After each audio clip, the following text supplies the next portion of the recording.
Right, vectors. Let's do this. So we've got line L1 and it's in vector form. Um, I'm just going to illustrate what that means, just to remind you if you're not sure. We've got the origin, and then we're going to get onto the line using -13, 7, -1. And then we're going to go along a direction vector, some amount t. So the direction vector is 6 minus 2, 3, and then we times it by the amount that we need to go along. And that can take us anywhere along the line. So when it comes to looking at L2, so let me label this as L1 down here. L2, we're going to get onto a line again, but this time we've got the point A. We're told the position vector is 1p10. We don't know what p is. And then it's parallel to this vector, which basically means that is our direction vector. So now we're going to be going along this way, some amount of -2, 11, -5. And that gives us the equation of L2, which is going to be R is equal to 1p10 plus some amount of this direction vector. And I'll use a different scalar quantity, not t, because it'll be potentially, be different variables. So s, that looks a bit like a 5. So I'll just do that again. Better. And then -2, 11, -5. Good.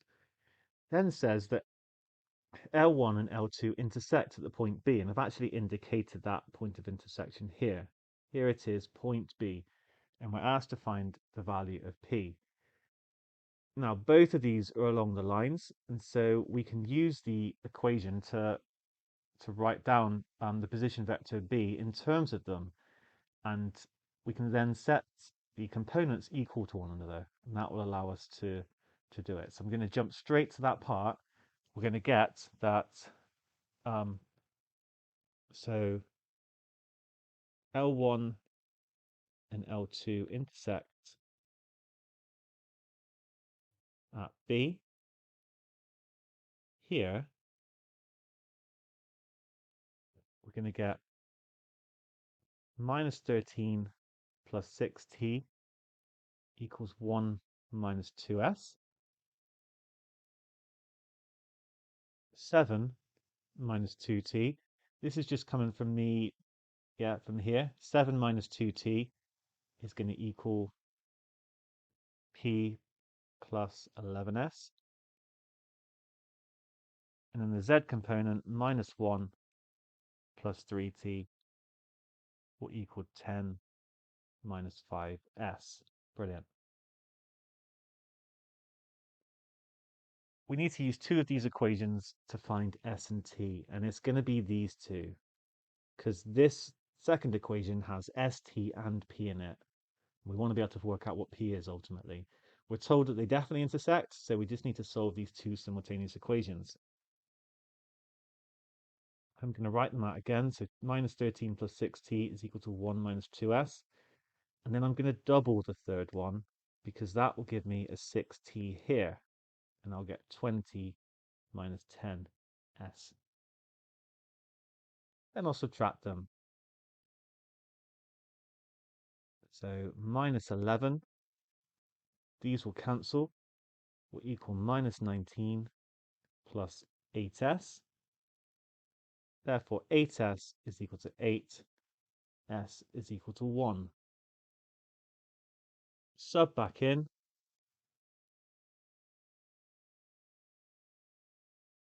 I can sub it into either one. I'll put it in the top one. -13 plus 6t is going to equal -1, because it's 1 minus 2. Therefore, 6t is equal to 12 and t is equal to 2. Just to be sure, you can even check. If I check the left-hand side, then I'll get -1 plus 6, that's 5.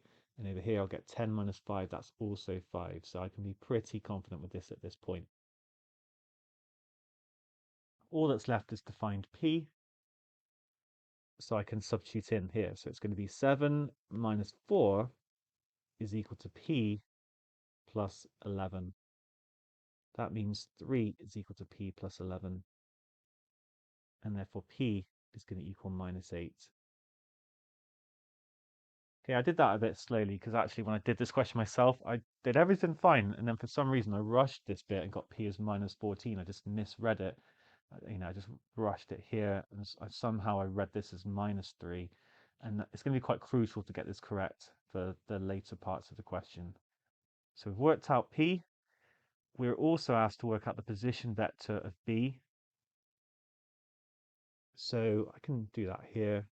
OB is going to equal, well, actually, I don't need to use, I can use either line, remember. So I might as well just use this top one because it doesn't involve P. It's going to be minus 13, and T was 2, remember. So it's going to be minus 13 plus 12, 7 minus 4, and minus 1 plus 6, which gives minus 1, 3, and 5.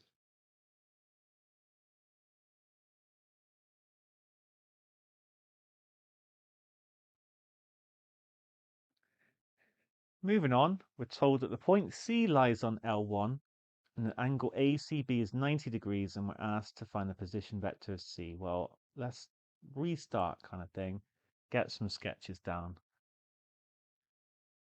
Okay, well, I'm going to draw L2 to start with, going down like this.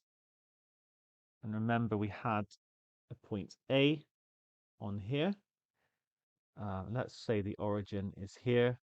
Then we got onto the line using that vector. It was 1, and then it was P, which is now minus 8, remember, and 10. We've also got the line L1, so I don't want it to look like it's going in the same direction necessarily as OA. So do like this. And then where they intersected was B. And I could put that on there. I'll just leave that off for a moment. And then we're also told that C lies on L1. So maybe I'll try and make it look like it's at a right angle. This is going to be C, because we're told that ACB is 90 degrees. So this here is 90 degrees. And I feel like we've set up this problem quite well. So it must be, if we took the dot product of CA with CB, then we get 0, since they are perpendicular. Now, in fact, because it's equal to 0, we could also look at AC or BC. It doesn't really matter, but let's stick with this. Now, there's something important about that you need to think about when you go ahead and try and solve this, because we don't know what, remember, we don't know what C is. We're trying to find the position vector of C. And because C lies on L1, we can write down OC in terms of a parameter, because it's just going to be the part of L1 that we had before, this thing here. So I'm going to bring this down.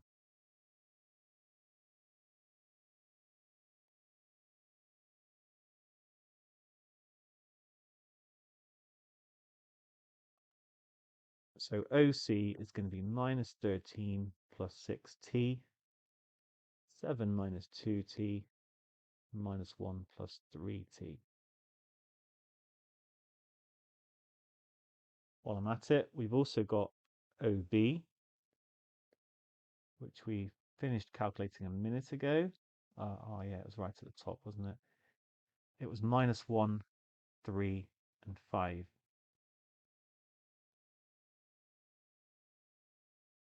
And I've got A in there as well, so let's write down what OA was. Oh yeah, and that was our 1. I think it was on my diagram. 1 minus 8, 10. Yeah.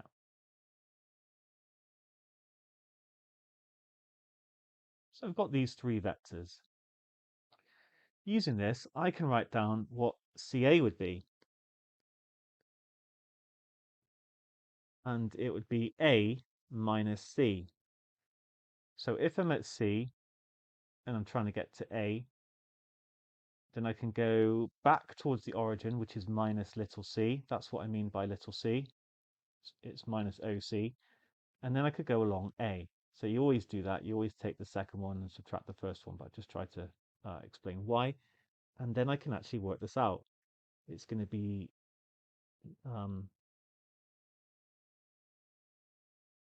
wait, I can't even read my own writing. That was a 10. Was that a 10? Yes.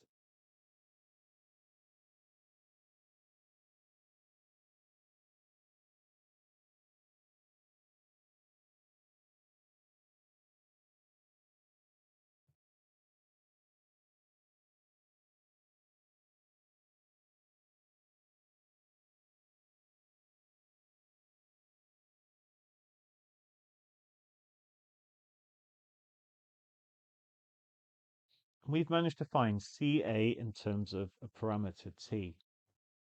Now, it can be very tempting to do exactly the same thing as CB, and you'll get another vector in terms of t. If you do that, when you take the dot product, you'll get quite a horrible quadratic that you have to solve because you'll have a double bracket, another double bracket, another double bracket added together. You're going to have to set that equal, you're going to have to multiply it all out, simplify it, set it equal to 0, solve it. There's a better way, and it lies in looking at the vector BC. Because although I can write down that it's going to be B minus C, it lies on line L1.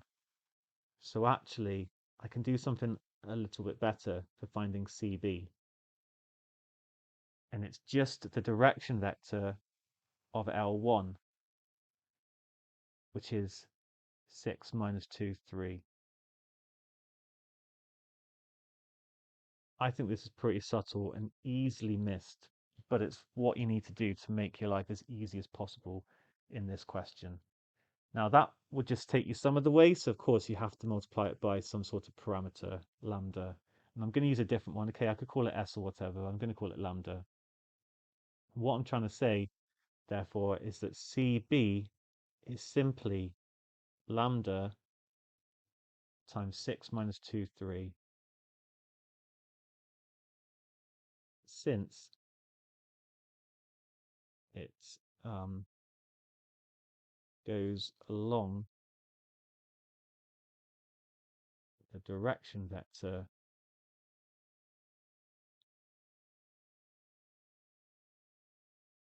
of L1. This is what we want to use, okay? Like I said before, you could get it in terms of t and you could do the dot product, but it's going to be a lot more complicated. But by all means, have a look at that. And therefore, we can dot product these two.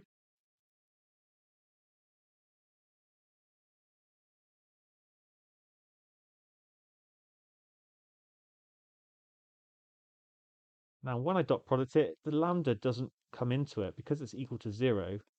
It's not going to affect it. So I can ignore it, in fact, and just dot product these two vectors, dot product the direction vector um, of L1 with CA.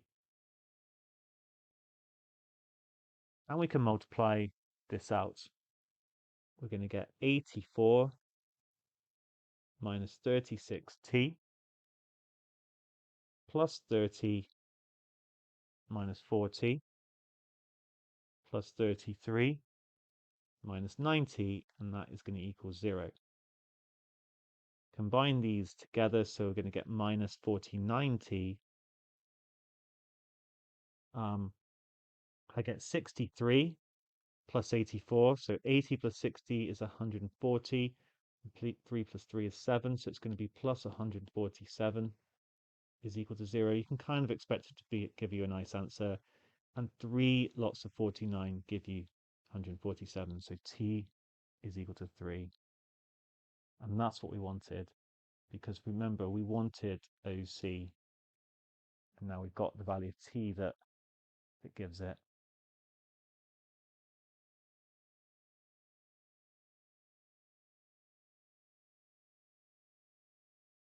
So it's minus 13 plus 18, 5, 7 minus 6, 1, and minus 1 plus 9 is 8.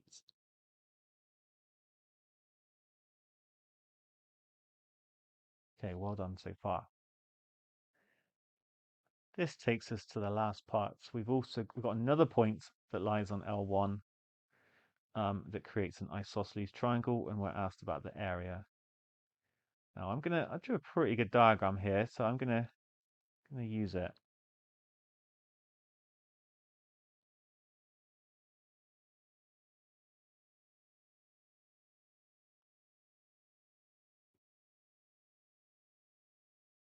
So we are told that we've got a triangle ABD where AB is equal to AD. So the way I've drawn it, I've got this right angle coming down. It's going to look a bit like here. I hope that makes sense. It's like if I did it in 2D, essentially I've got a right angle here, C, A, and B. I mean, a really carefully drawn diagram is key here. And I think the way I've drawn it makes it quite clear. But if you haven't drawn it quite so clearly, then you got to somehow figure out that this is what it's going to look like. So the only way that this can be isosceles is if it comes down like this and D is here. So I hope I've convinced you about that. Now I want to find the area of triangle ABD, which is this here. And so area of triangle ABD, well, it's going to be 2 times the area of triangle ACB. So all I need to do is find this bit here where I've got a right angled triangle. So that will be 2 times a half times the base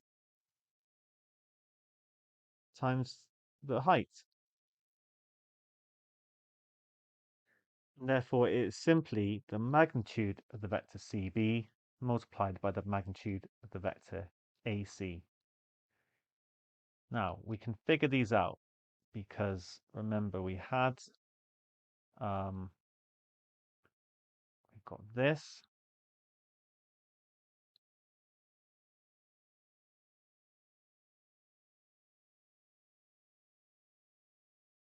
and we've just worked out OC.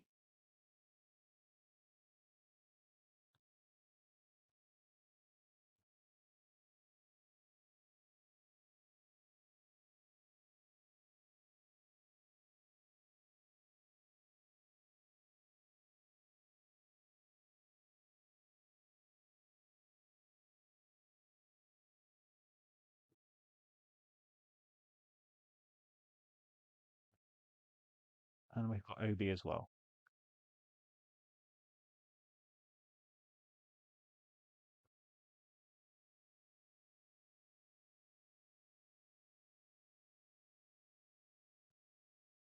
Okay, so this is all looking good. Right, I can calculate CB. I've actually forgotten if I've already done this, so forgive me if I have. And that would be B minus C, which will be minus 6, minus 1, minus 5, and then 3 minus 1, and 5 minus 8.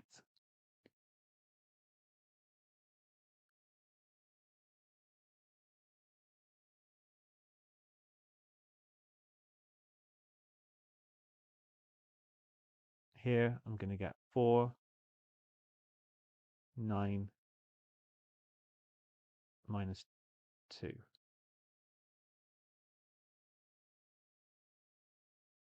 So the magnitude of CB is going to be minus 6 squared plus 2 squared plus minus 3 squared, which is root 49, which is 7. whilst the magnitude of AC is 16 plus 81 plus 4, all square rooted, which is going to be root 101. And hence, we're basically there. So we had the area of triangle ABD